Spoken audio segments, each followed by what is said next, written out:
Well, hello everyone. Welcome to the Gurl Film Podcast. I'm here with the host, Mr. Katt. Stop wet. Anyway, I'm here with Mr. Gurl. Apparently the co-host. I was rehired last episode. You're fired again. Well, I guess I was technically the cabin boy, as you said. So I guess I'm back to guest star. Anyway, we're back again with episode 3. This is going to be a whole storyline of me getting fired and rehired. I have lost count, and it's only been an hour in between. Yes. Welcome back to Katt and Mr Film Podcast. So pretty much on the last 2 episodes, we have been talking about our top 20 favorite movies from about a year ago. So pretty much today is the award show. Yep. Not ripping off the Oscars. Actually, we actually have some categories. Ripping off the Golden Globes instead. yes, we are actually. However, now this is. We made our own award categories. Yeah, we made more our particularly. own. I made them, and then you approved them. Yes, he asked me if I wanted to add in more. I didn't. I should. Oh crap! There was one category we probably should have added on. Best sand. We'll get to that in the end. I think the nominations probably, in my opinion, Mad Max Fury Road. We'll figure that out later. Anyway. I guess Lawrence of Arabia. Oh, yeah. That could be Best Sand. I was surprised you didn't say Good, the Bad, the Ugly, but you can make the case that it wasn't filmed in the West. Hence why I'm not nominating it. Because I would nominate it, but I know that you have a problem with it. So. That's probably my main criticism of it, but that's more of a nitpick on my part. However, now, yes, we have a bunch of categories, and I'll just go ahead and read them off really fast. Best cinematography, best costuming, best set, best scenery, best special effects, best choreography, best script, best scene, best music, best lead, best support, best antagonist, best direction, best suspense, best action, best horror, best comedy, and finally, most rewatchable. Indeed. Yes. And we do not have a best picture because, of course, why? It's literally a top 20 list. Why would we have that? Yes. And pretty much, we will not have our categories be segregated based off of gender.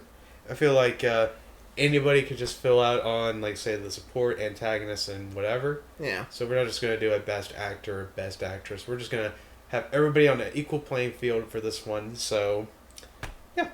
So, let's see here. I feel like the only 2 categories that I would want to save for last are most rewatchable, of course, and the one category that I had the hardest time picking for, best cinematography. Alright.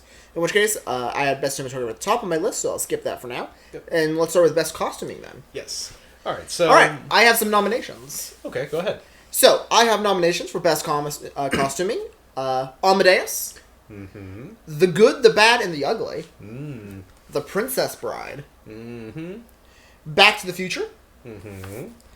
Raiders of the Lost Ark. Okay. Monty Python and the Holy Grail. Okay. The Grand Budapest Hotel. Makes sense. Willy Wonka and the Chocolate Factory. Ooh. And finally, 12 Angry Men. Mm. Okay, so there's only a handful of movies that I could think of from your list. I did mine a little bit differently. I actually picked ones that I thought actually would win. So let's see here. I think of only 3 of those that I would actually like to talk about a little bit more. So let's start off with 12 Angry Men. Okay. So what shall we say about the costuming for 12 Angry Men? The 12 Angry Men costuming symbolizes the characters in such a subtle and interesting way.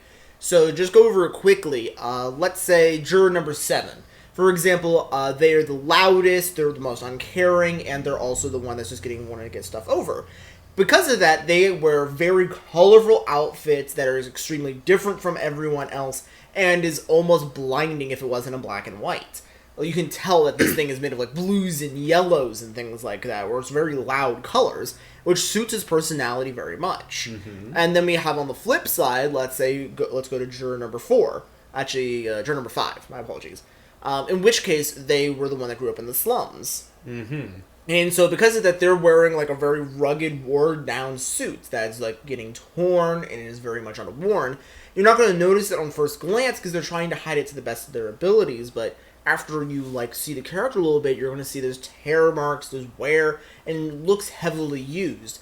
As if this is not a new suit, this is something that they bought from somewhere because a fancy event was coming up and they didn't have the money for anything else.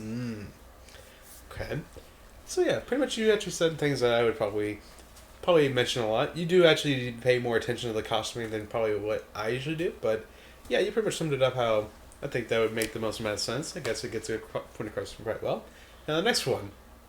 I was curious about asking this one on why would you have picked that one, but I guess I could just mention it real quickly. So why Willy Wonka and the Chocolate Factory? Willy Wonka and the Chocolate Factory, each of the characters, they are capable of being able to clearly distinctualize from each other, not only through different cultures, but being able to suit their attitudes. So, for example, we obviously have the mainstay Willy Wonka, where they're going to be having their extremely colorful outfit that is capable of symbolizing the fun and intrigue of the character. But even of the kids, I feel, is the more interesting part, where they were capable of providing an interesting costume for each of the kids that was capable of distinctualizing them and being able to almost tell immediately what's the kid like. So, for example, for Mike TV, he is wearing a cowboy outfit along with a fake strap and everything. Yeah. While opposed to something like Veronica, I believe her name was, she's wearing, like, this red doll-like suit. That would be Veruca. Veruca, my apologies. Yeah. So each of the kids are, like, dressed up in these different clothes, while Charlie is dressed up in the most bare minimum. He's wearing, like, an old sweater and a pair of slacks. Yeah. Since he is from the poorer part of the town that they're in. Yeah, and so with each of the kids, you can get that. The only one that I would feel is falling a little bit here is with Augustus Gloop. In which case, they just kind of leaned into his German aspect. Yeah, he's very much of a caricature of a fat little young German boy. Yes. Okay. Makes sense. Alright, and now finally, this was the one where I actually had picked to win Best Costuming. Amadeus. I 100% agree, Amadeus. Yeah. So pretty much Amadeus is pretty much said with the whole 1700s aspect of Europe, and they have the whole aristocrat aspect of it. It is just pitch perfect on their costuming. And especially the dinner party scene where everybody is like... The masquerade. Yeah, the masquerade. Everything is perfect. And then in the theater with the orchestra and everything, all the people that are actors and playing around and stuff, just pitch perfect. It's just like sublime. Everything is like the littlest of detail, but it just works for me. And I would have to probably say it's really much of a tie right now for me with Amadeus and 12 Angry Men. I would vote Amadeus, personally. Oof, that's tough for me right now. You can go with 12 Angry Men if you want. Yeah, it's up to you, really. I might actually say, let's go with Twin Angry Men, because I feel like the next one would be a more suitable category. So we can go 12 Angry Men. I'm done with that. Alright, so the next category is Best Set. Best Set. So, I have my nominations if you want to hear them. Go for it. Best Set, Amadeus, Die Hard, The Thing, Evil Dead 2, The Shining, Grand Budapest Hotel, Willy Wonka and the Chocolate Factory. Alright, so my picks would have been pretty much Amadeus. Let's see, what was the other one that you said? I know... The Shining? Yeah, I believe it would have been The Shining, because that's very iconic. Yes. In very much of cinema circles. And what was the last one I was thinking of? What was the other category? The Grand Budapest Hotel and Willy Wonka and the Chocolate Factory were the last two. Okay. I believe Grand Budapest I was thinking of. So yeah. For me, though, I would say, like, with Best Set, I think Amadeus fits it perfectly, because literally where they are is, like, almost like the real deal. Like, they're all the way over in Austria, where this movie is supposed to, I believe, take place at. Yes. So it's like, they're actually inside of opera houses that I believe Mozart might have actually played at. Yep, and they were capable of recreating the actual plays so well. Like, they were actually capable not only making the set, but the set within the set. Yep. Quite literally, I feel like Amadeus wins it pretty much hands down. Yes. Willy Wonka and the Chocolate Factory has a very iconic set, yes, as well as The Shining, but I think Amadeus has the added factor of its authenticity on what it's trying to achieve, and I think that's what pretty much sets it over the bar. Alright. Let's see here. Next is Best Scenery. Now, this one is a tough pick because we have a lot of sand places to go. So, I can give you my nominations. Go for it. Mad Max Fury Road. Sand. Lawrence of Arabia. Sand. The Martian. Sand. No Country for Old Men. Sand. That's all I noted.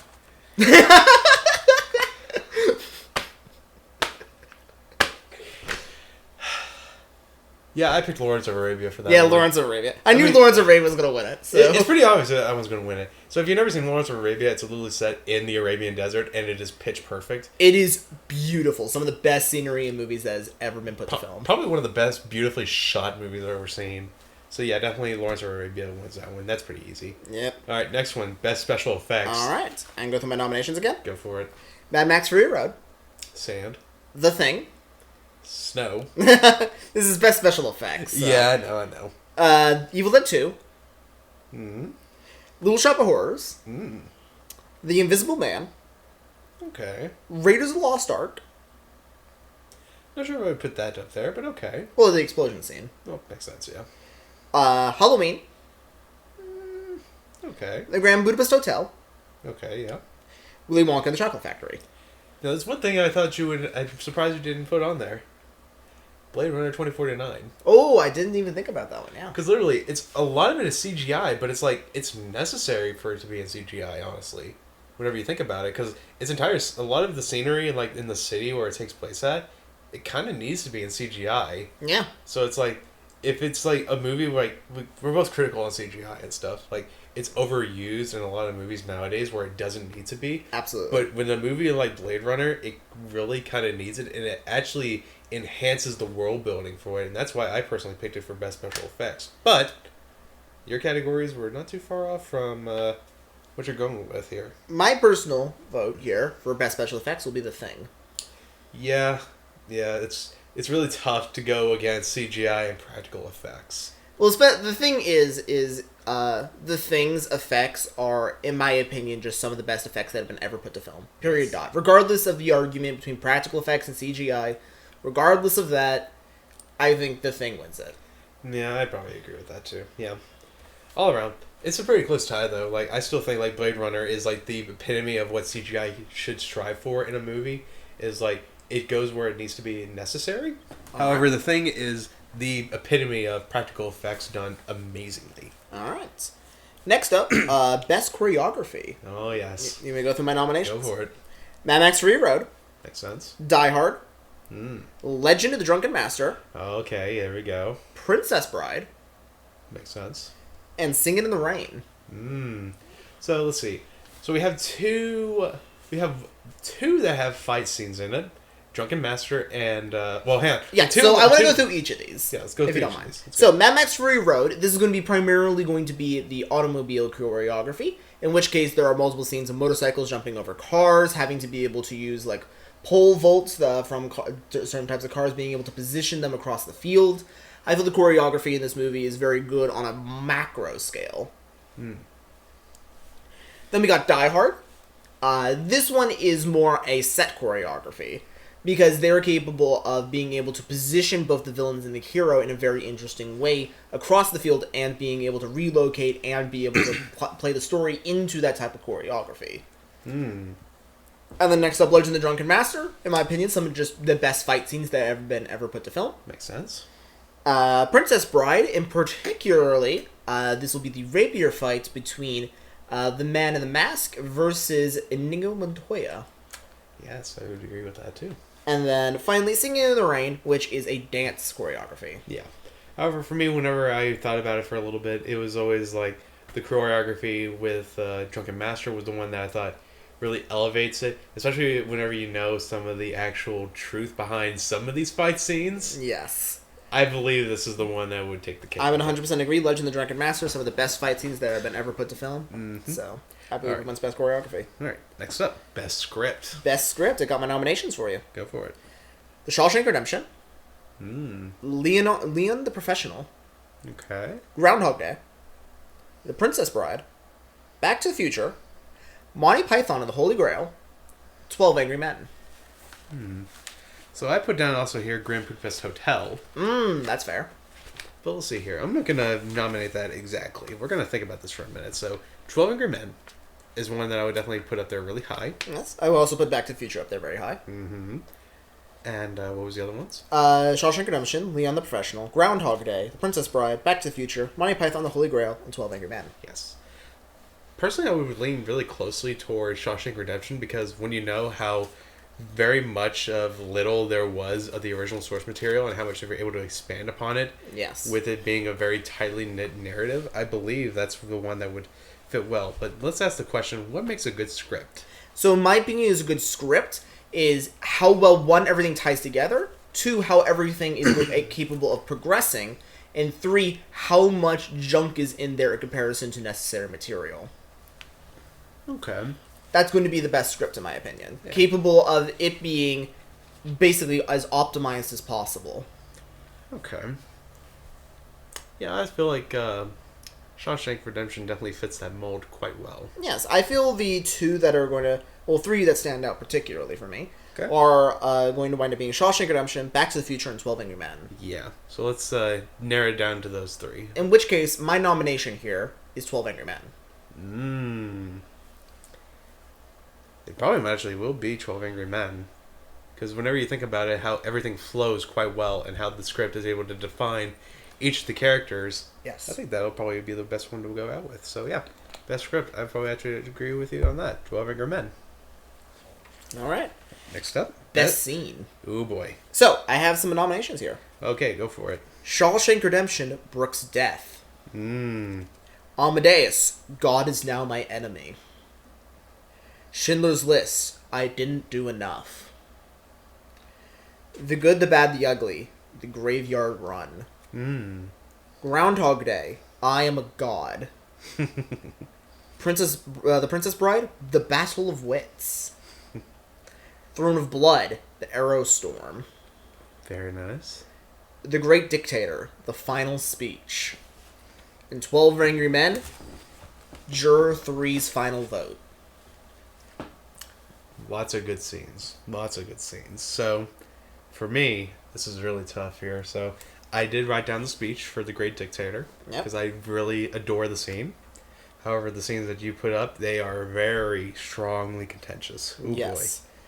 So, let's see here. Which one were you leaning towards? So, let's go through each of these a little bit. Yeah. So, first off, Shawshank Redemption, Brooke's Death. Yes. So we had that entire monologue of Brooks relaying about how he has now entered the new modern world that he is not accustomed to. Yes. And how we just see him go in the day-to-day life and how he can no longer handle it anymore and eventually just kills himself. Yes. So we have ourselves a very tragic moment of reflection with him. Yes. So really, that's a hard scene to unpack. Yeah. Next up is Amadeus, God is Now My Enemy, the scene where he burns the cross. Yes. The character has now completely portrayed everything he stood for. He completed his heel turn. Yeah. Spoiler alert for a future podcast very soon. So, anyway. Yes, he managed to go from being someone who completely dedicated themselves and their chastity to God, and has now completely betrayed it. They are now willing to do anything to stop God in their tracks. Mm-hmm. Next up, Schindler's List, I Didn't Do Enough. Yes. Probably, in my opinion, the saddest scene ever put to film. I can definitely see that. Next up, The Good, the Bad, the Ugly, The Graveyard Run. Yes. In which case we talked about this during the spoiler episode. It is an absolute best mixture of both a combination of scene, events, and music. Being able to completely lead up to this situation. Yep. It just builds so much anticipation. With like that music will build that anticipation up for you again and again and again. And it's just like every time whenever literally right when our character that we're focusing on literally starts to run and the music starts to kick in, it's like, oh dear God. It's like gives you goosebumps every time. Next up, great. Groundhog Day, I Am a God. So this is a scene that starts off comedically, but as every line is said, it slowly becomes more of a moment of realization that this is no longer just a comedy movie. This is now a man truly trapped within what is around him. Mm-hmm. That he is no longer making the joke that, yes, because he was egotistical, of course he would say he's a god. This is no longer him being egotistical. This is... people will believe it. Oh, yeah. Next up, The Princess Bride, The Battle of Wits. So this is more or less of a comedy scene, but yes, it's very... it is also one of the wittiest scenes I feel put to film. Oh, yeah. Such a great exchange. Mm-hmm. Then, Throne of Blood, The Arrow Storm. So this has the added benefit of actual arrows being shot at the main actor. Yep. And his reactions seem so genuine that it's just very hilarious to watch. Yeah. And next up, The Great Dictator, The Final Speech. Yep. Pretty much we talked about it in the spoiler episode, and literally I don't have much else really to say. It's just the added thing of knowing that it kicked him out of the United States, or even got him really hated over here. And finally, 12 Angry Men's Juror 3's final vote.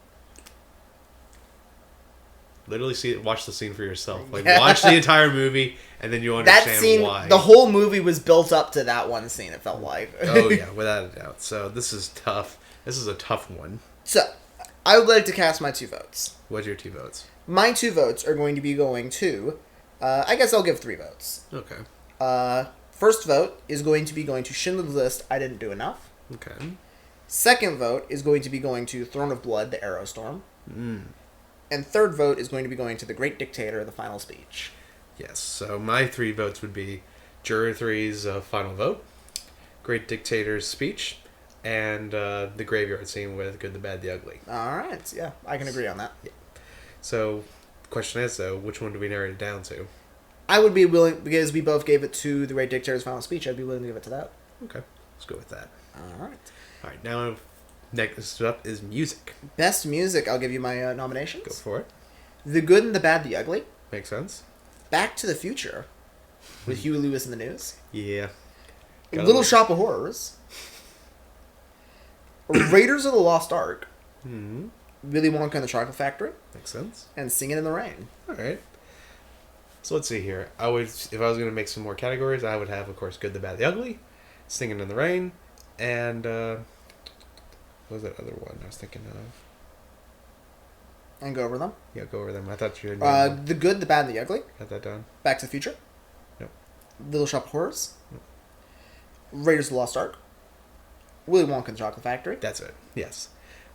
However, I would always have to say, like, probably it would be Good, the Bad, the Ugly that is the main one, because, like, it adds so much different stuff that would never work in a regular movie, but it's perfect for what this one tried to achieve, especially with, like, the sounds that they used. It would never work in any other movie. I would 100% agree. The Good, the Bad, the Ugly probably has best music. Yep. All right, next up.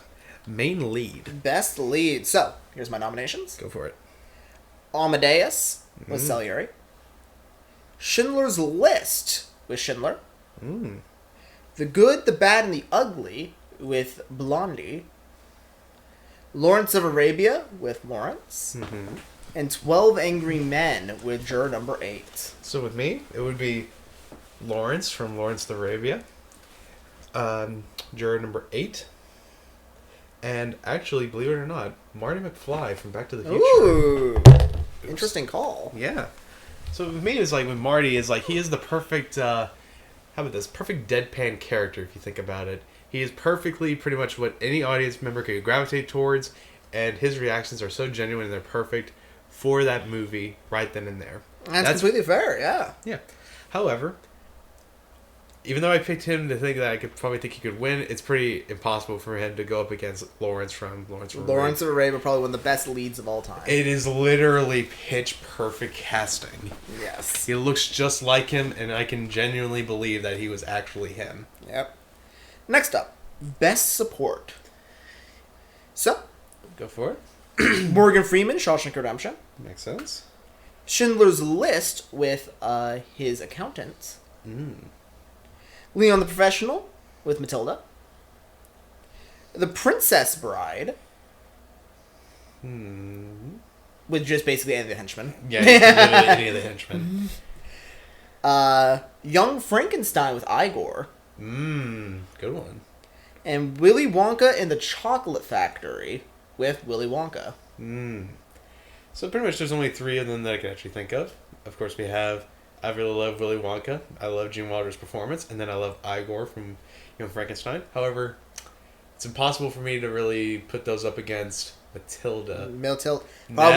Probably the best support of all time. Natalie Portman is one of my favorite actresses ever. And watching the role that helped break her into the scene for the first time was amazing. And I was so happy to not even have my expectations met, but be blown away by how much of just how brilliant she was, just being, I believe she was 14 years old when she was in that role. It was just beautiful. Absolutely brilliant. Love Natalie Portman stuff. Alright. Next up. Antagonist. Best Antagonist. Here is my nominations. Yes. Amadeus with Mozart. Mm. Schindler's List with Amon. Okay. Leon the Professional with the DI agent. Stansfield. Die Hard with Hans Gruber.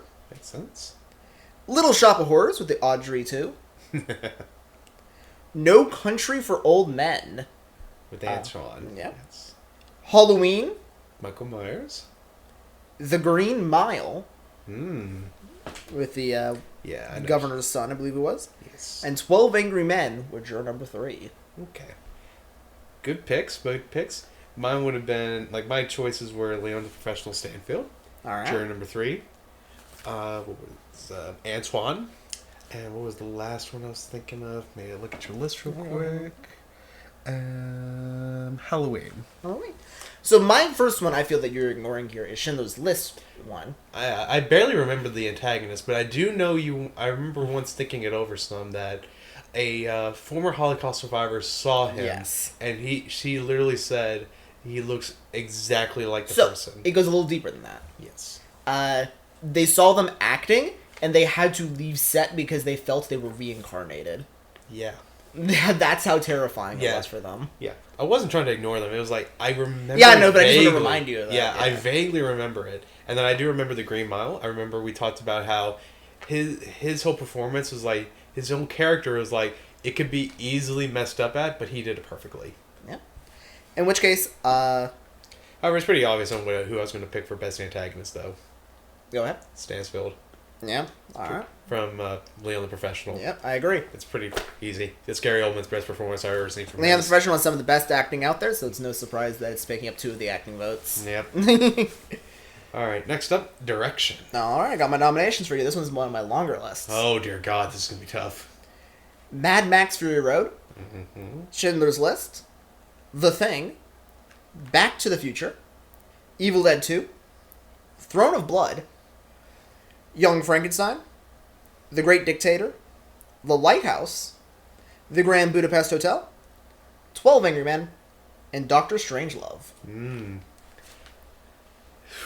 I'm going to need to look at your list. Just let me see your phone real quick. There you go. Let's be honest. Young Frankenstein wins it. I can't help it. I can't help it. Listen, I'm going to just say it right now. Look, all of them are perfect nominations, but I hate to say it. Mel Brooks is a fucking genius. So, for me, personally, Go for it's it. narrowed down to 3 movies. Go for it. Throne of Blood, Young Frankenstein, Grand Budapest Hotel. So we got Wes Anderson versus Throne of Blood. Mel Brooks and Akira Kurosawa, Yes. who did Throne of Blood. 3 great directors. One is relatively unknown, Yes. in which I'm starting to think, let's give it to him. Yeah, I'm thinking him. Because Throne of Blood, not only is it a very interesting story, it was very easy to mess that up. Yes. And they did a great direction with it, and I've already told you the loop within a loop stuff. Yep. I love that direction for it. Yep.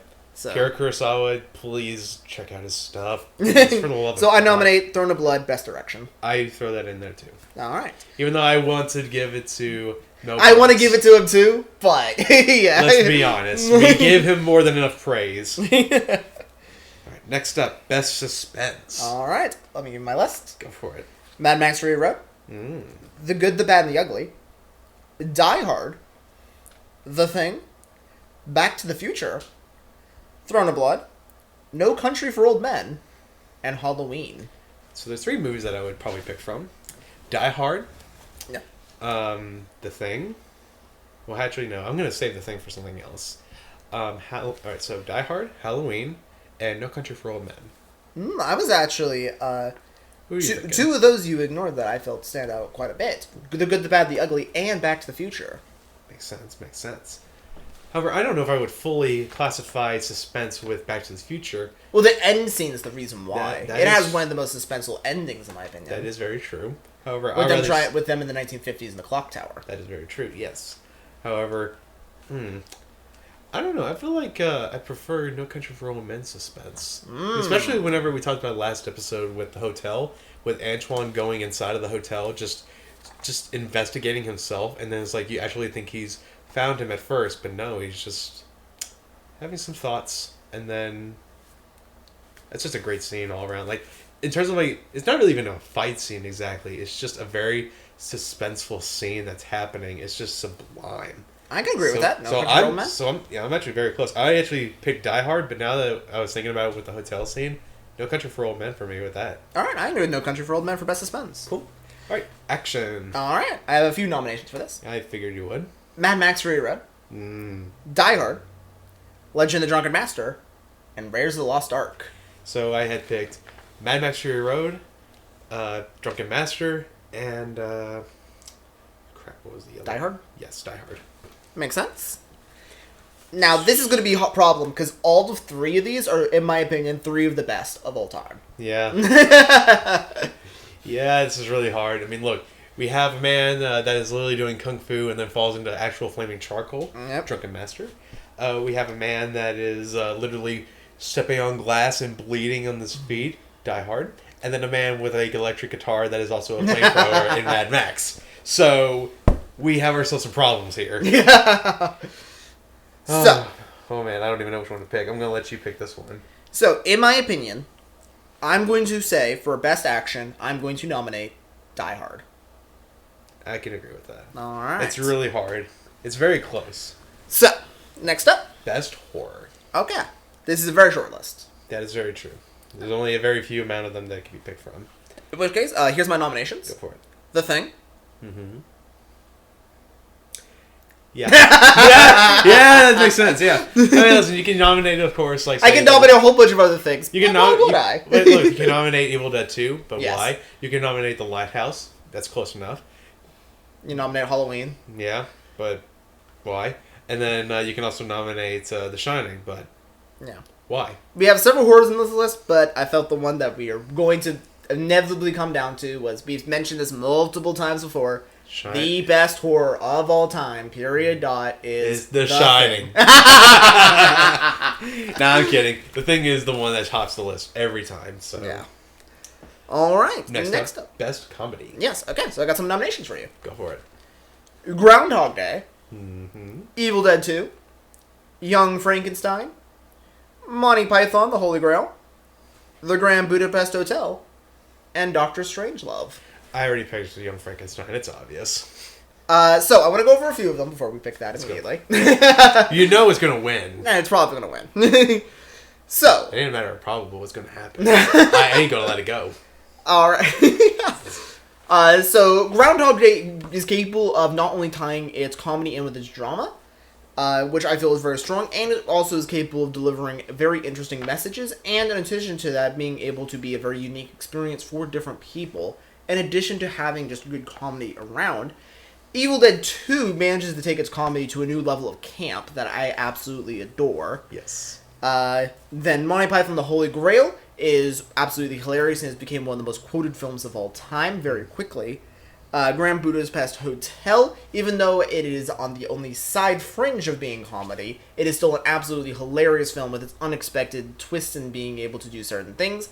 One thing that immediately stands out is the hotel manager being arrested and him really freaking out and running away from the police. Yep.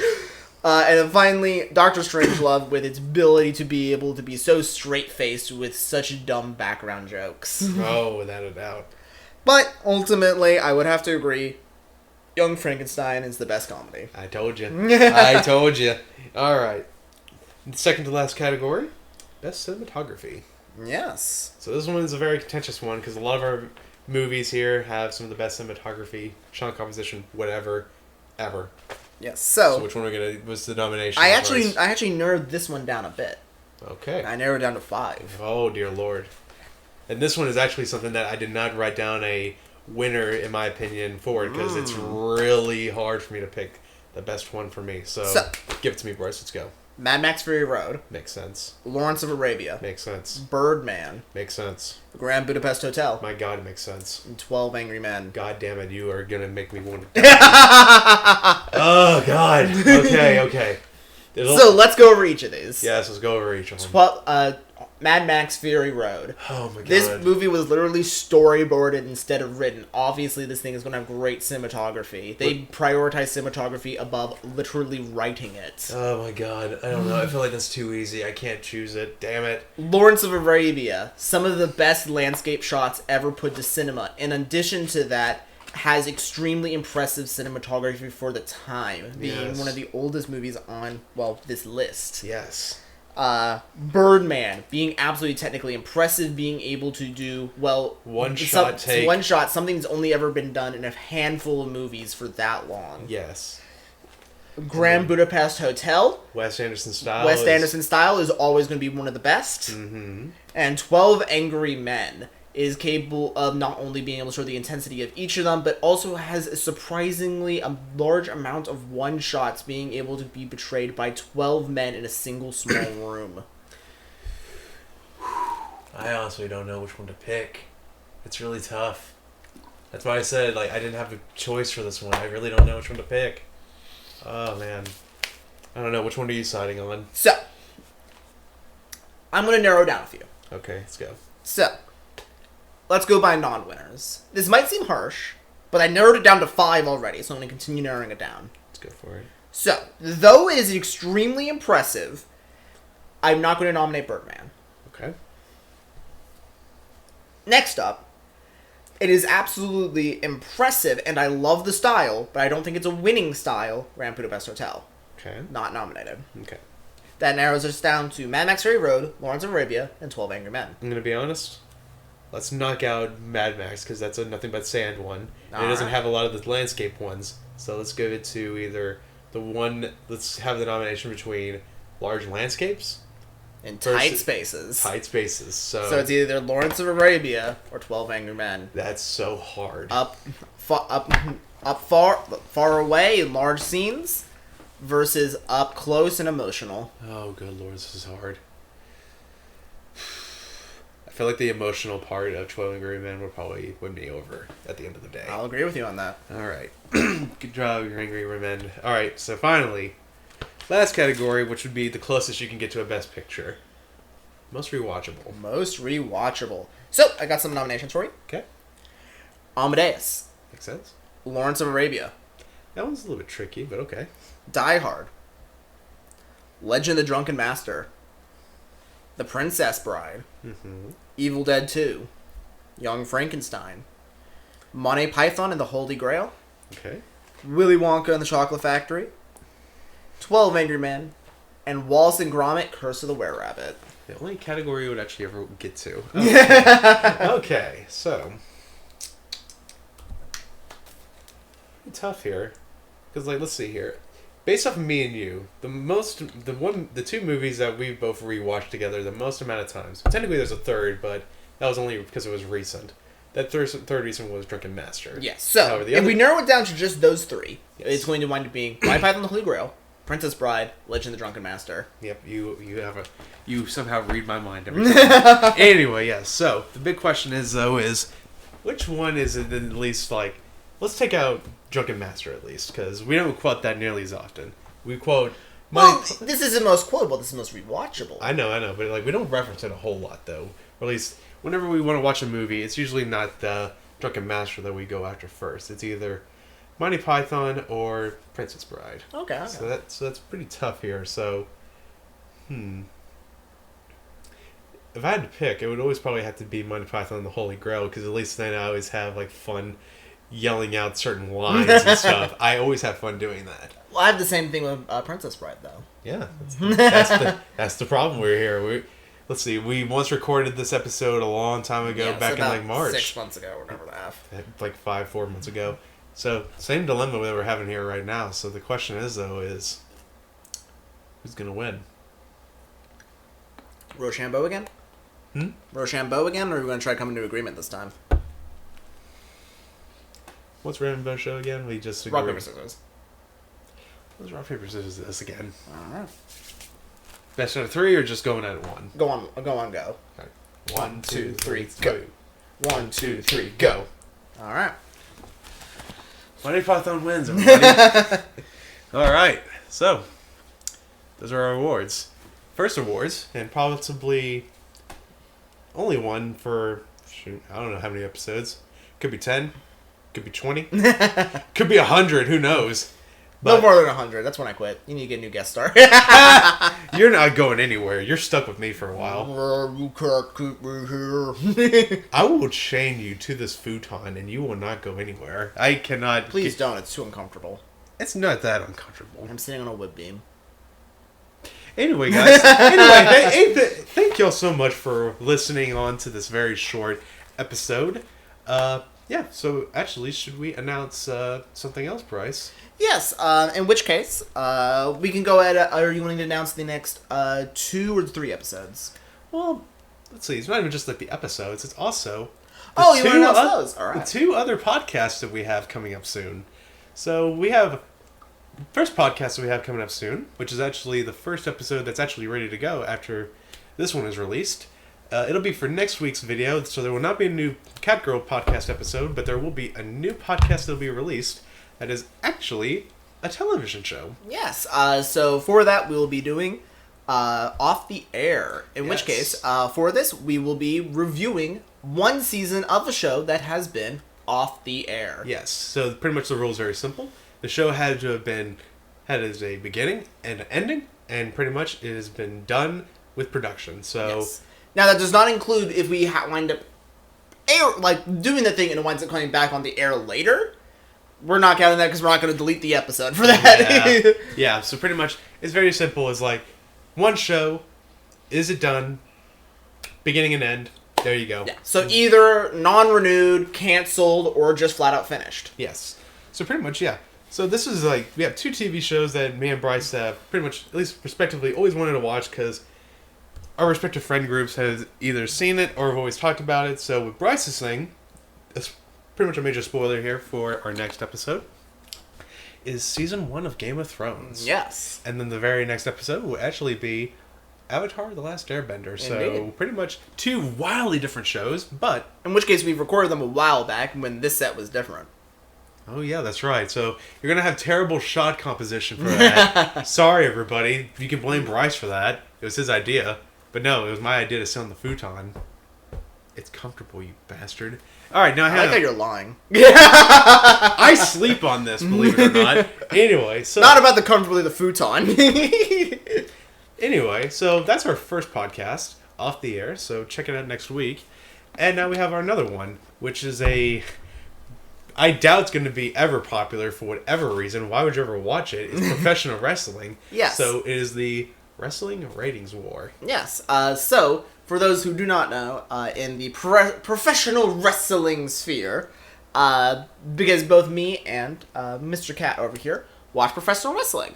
And we like the story basis of it sometimes, but it gets very goofy.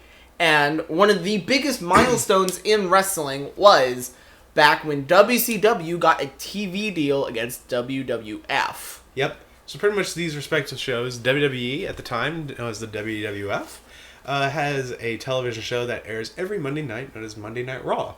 And WCW, they were a territory from down here in the South, mainly Georgia sphere, pretty much, head by Ted Turner, and well... they got put on Turner Networks. Yep. And they were on TNT with their own respective Monday show known as Monday Nitro. Yes. And pretty much this kick-started the, quote, possibly the biggest golden age of professional wrestling ever. These 2 shows, respectively Raw and Nitro, went head-to-head and tried to have the best ratings and try to one-up each other. And this was a very interesting time. You saw some wrestlers that jumped from show to show at random. Some people had their contracts end up and whatnot. However, it isn't just WCW or World Wrestling Federation that we'll be talking about, because Bryce has another company that he wanted to talk about, which I shall let him talk about. There's also ECW, which was basically, at the time, was developmental territory. It was basically this little indie program that tried their best to compete with the big fish. So funny, very funny, but no, they weren't successful, of course, but very influential even to this very day. Not a big fan of ECW personally, but I see the influence and inspiration in professional wrestling still to this day. Yep. So we shall talk more about it once we get to that. Then, however, I do want to talk about the future of this cast. You're fired. I'm kidding. No, you're not fired. I'm not going to get rid of you just yet. However, next episode Yes. we will be doing a full, because 1 year ago we wrote these top 20s that we just gave awards to, but we will be giving new top 20s next episode, and neither of us know what they are yet. Yep. Well, we know what our top 20 is, but we don't know what the others is. Well, technically Bryce showed me his, but he probably yeah, but I changed it did full quite a lot. revisions on that before we decided on it. Yep, So. and I have mine fully ready to go right here, but I might have a little bit of revisions. Yeah, so next time we record that, we'll be pitching that to each other, and we'll talk about basically the top 20s. There's probably going to be some movies that we either haven't heard of on our list, in which case we'll try to sell, in which case it'll basically be a very fast pitch from one another to, should you watch that movie and what's it about? Yeah. Obviously there's going to be some repeats, so if that means it's on there, that means you should really watch it. Yeah. So and then after that episode, what's after next? that episode, we took the top 20 that we currently have, the ones that we just did awards for, we plugged that into an AI and had one movie generated for each of us based off that AI, what they think a movie that would meet our top 20 is. Yes. So I got a movie and you got a movie based off our top 20s, and we decided to make an episode reviewing those. Mm-hmm. So yeah, we shall reveal what those two movies are in the next episode, in the revisions episode. So if you want to see them and you want us to, if you want to at least have a little bit of a comment or two and talk about them yourselves, then please stay tuned for the next episode. However, it is the next episode after the AI generated episode, which will be, quote, a special episode. Yes. It's finally happening, isn't it? Going to a galaxy far, far away. Tanner here has never seen Star Wars. No, I have not. At least not all of them in a completely thing here. We're still in the process of watching them, but we have seen the original trilogy, and we have just started the prequel trilogy. Yep. God, I want to kill Bryce because I hated that first one. In which case, I have a pitch for you right here on air for you. Oh no. I want to add Spaceballs to that list. Mel Brooks. I'll think about it. Anyway, still, thank y'all so much for watching. Yeah, literally, yeah. Good outro. Good outro, yes. Anything else, Bryce? Screw you.